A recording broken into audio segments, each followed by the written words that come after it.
Doutor Anderson de Azevedo, chega para cá, por gentileza, advogado especialista na área de direito do consumidor. Doutor, tem um X por aqui, que eu não sei onde fica, mas é por aí que tem um X. Eu fico aqui, o senhor fica aí, está fechado o distanciamento, a gente não precisa usar máscara. Bom dia, tudo bem com o senhor? Bom dia, Diogo, e a todos os telespectadores. Prazer recebê-lo aqui. Prazer é todo meu estar presente na Tarobá. Doutor, vamos lá. O prefeito falou em flexibilizar, em mudar o funcionamento das agências bancárias, porque estava havendo muita aglomeração de pessoas. A gente não sabe exatamente o que ele vai fazer, porque o decreto não foi publicado. Mas sempre que se fala em alterar, ampliar ou diminuir o horário de banco, logo se pensa naquele boleto que eu tenho que pagar. Sim. Se atrasar em decorrência não da do meu desleixo ou da minha falta de programação financeira, Sim. mas, por exemplo, o horário que o banco está aberto é o horário que eu tenho que trabalhar. Eu não consigo dispensa do trabalho para poder pagar o boleto. O que eu faço, doutor? Bom, primeiro entender que assim, existe um direito básico do consumidor, que é a proteção da vida, da saúde e da segurança do consumidor. E ao que consta, o prefeito pretende justamente tutelar essa prerrogativa, esse direito, com a edição de novas regras nesse sentido. Então, a adoção de medidas preventivas para que o contágio ele não se prolifere dentro das próprias agências bancárias.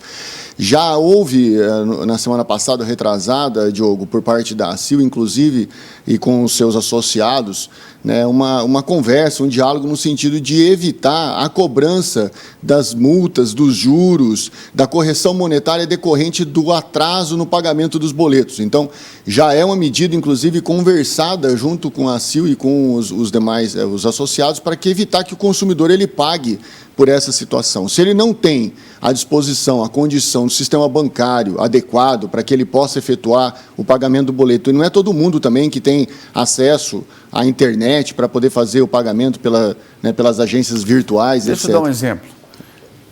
O aplicativo que eu tenho do banco que eu uso, de um dos bancos que eu uso, eu tenho vários, porque quando a gente deve para muitos é melhor, que você tira do limite de um e vai cobrindo o outro. Tá? Para não pensar daqui a pouco, o cara trabalha em vários bancos, está falando isso daí para se aparecer. Às vezes é justamente ao contrário, tá bonito? É para você fazer dinheiro girar. Mas vamos lá. Na TV a gente tem que tomar um pouco de cuidado. É melhor que pense para menos do que pense para mais. Esse aplicativo eu tenho instalado no computador da minha casa. Ele só funciona lá. O aplicativo que eu tenho no meu celular, eu preciso validar numa agência bancária. Sim. O meu computador ontem simplesmente não ligava. De repente, eu perdi o acesso online a esse banco. Eu tenho internet, eu tenho computador, eu tenho condições de entrar, eu tenho celular, mas para validar meu aplicativo no celular, eu tenho que ir à agência. Para validar o meu aplicativo no telefone, no computador, eu também tenho que ir à agência para poder desbloquear. Cada banco utiliza um sistema, tá, gente? E o banco não está, de repente, funcionando de maneira que eu consiga, dentro do meu intervalo de trabalho, ser atendido. Nós temos colaboradores aqui que precisam abrir contas para poder receber. Só que para abrir a conta, ele vai ter que ficar numa fila de 100 pessoas. Ele vai ter que ficar o dia inteiro fora do trabalho para poder... E agora é impossível permitir um negócio desse. E daí?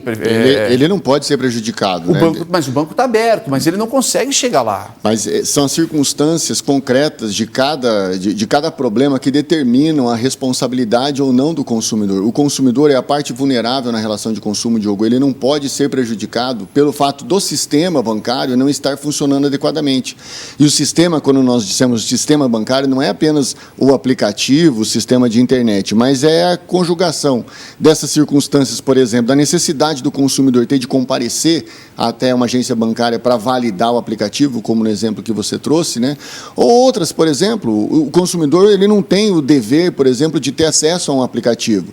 Muitos consumidores fazem o pagamento de seus boletos nos caixas eletrônicos ou mesmo, né, diante de um próprio caixa presencial. E se o sistema não está funcionando adequadamente, se o sistema não permite o funcionamento adequado, o consumidor não pode ser responsabilizado. Nós chamamos isso de fato externo à relação de consumo. Não estamos dizendo que o consumidor deve deixar de pagar suas obrigações, né? Inclusive, há um projeto de lei tramitando na Câmara dos Deputados, Diogo, que pretende estabelecer essa regra de uma suspensão, de uma prorrogação das dívidas que venceram nesse prazo. Mas ainda é um projeto de lei. Ele não está definitivamente votado, não é norma ainda. Então, o consumidor tem o dever de pagar. O que estamos verificando é que algumas cidades como Londrina têm já conversado com os comerciantes e têm verificado a possibilidade de viabilizar o não pagamento de juros e correção monetária, multas decorrentes do atraso. Até porque eu vejo uma certa lentidão por parte das instituições bancárias para se adequarem à nova realidade, que é o excesso de movimento pós um período de recessão, pós um período de quarentena. É isso que eu vejo. A instituição bancária, me perdoe, tem condições financeiras de contratar mais gente. E me parece que depois de 30 dias fechado o comércio de uma maneira geral, era óbvio que quando reabrisse iria gerar uma demanda além do normal. Porque o banco pode falar, nós estamos abertos, estamos trabalhando com 100% do efetivo, tem uma demanda excessiva, essa demanda excessiva não foi causada por nós, é um caso fortuito, então nós não temos responsabilidade. Calma lá, cada um assume os riscos de sua atividade. Se você nunca parou, se você está vendo que tudo está parado e consegue projetar que no retorno dessa paradeira vai haver uma super demanda para você atender, você tem que se adequar a essa demanda. Se você não conseguir se adequar a essa demanda, então que não cobre juros, né, doutor?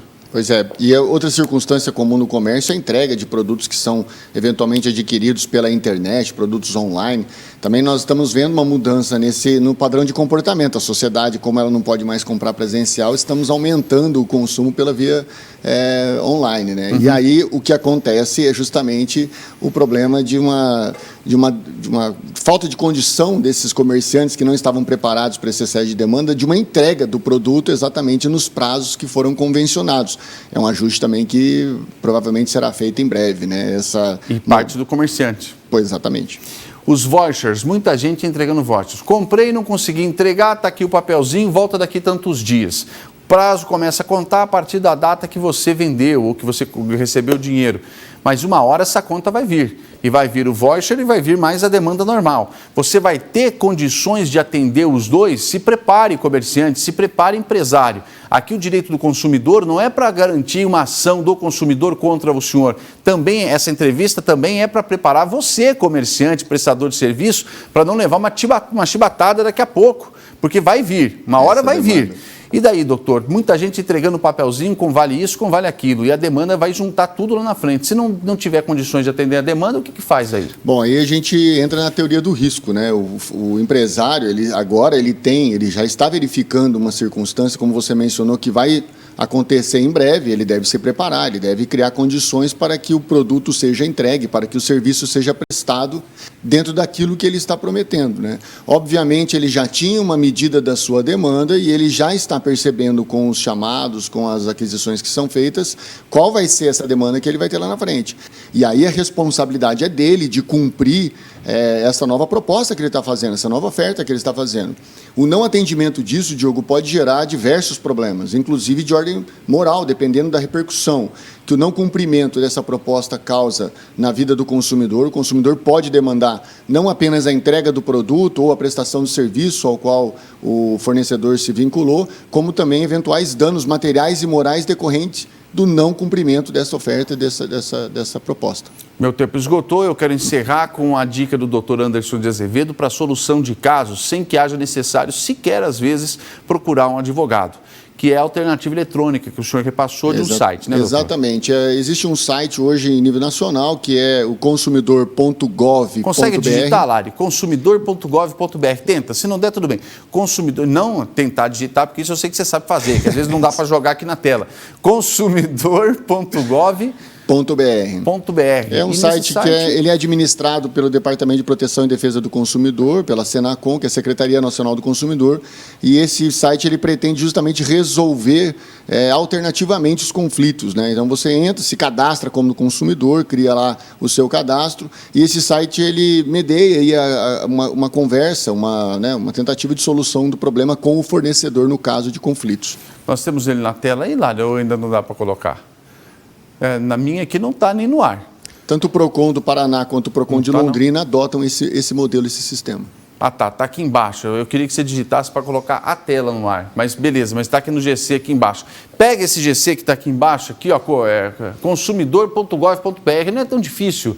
O www é coisa de tiozão, é nosso. Tira o parte do www, nem precisa. Se você digitar consumidor.gov.br, ele já vai. Isso, consumidor.gov.br. Está aqui o site, ó. Exato. É isso aí, ó. Aqui é o seguinte, você vai cadastrar, vai clicar em cadastrar do lado superior direito, vai colocar os seus dados, a partir daí você vai digitar o nome da empresa a ser pesquisada, vai encontrar a empresa, vai contar o que aconteceu de errado e já começa uma negociação eletrônica. E as empresas dão muita atenção para isso, porque eles sabem que depois disso vem uma etapa muito pior, que é o PROCON entrando em contato, e daí vem multa, vem um monte de coisa. A propósito disso, inclusive na semana passada, o DPDC determinou que vários fornecedores passem a ter o cadastro para que você possa fazer o contato. Foi uma ordem do DPDC, que é o Departamento de Proteção do Consumidor em sede nacional, para que empresas elas se cadastrem para que o consumidor possa acessá-las pela via dessa plataforma digital. Evite contato pessoal, evite sair de casa, agilize a resolução, evite judicialização, evite uma série de coisas. Doutor, muito obrigado pela sua presença. Quantos anos advogando já? Já quase 25. 25 anos. Parabéns. Tem escritório aqui em Londrina. Leciona em quais universidades? Atualmente estamos no Centro Universitário de Filadélfia, na Unifil. Na Unifil, mas também estava lecionando recentemente na UEL também, né? A universidade ela tem aqueles programas de professores temporários, né? Ainda Você estava lá. E está fazendo pós-doutor na USP? Na USP, em São Paulo. O pós-doutor ou o doutorado? Doutorado em Direito Processual. Em Direito Processual, que daí entra o consumidor também, ele pode usar isso para o consumidor. Doutor, muito obrigado. Grande abraço para você. Obrigado.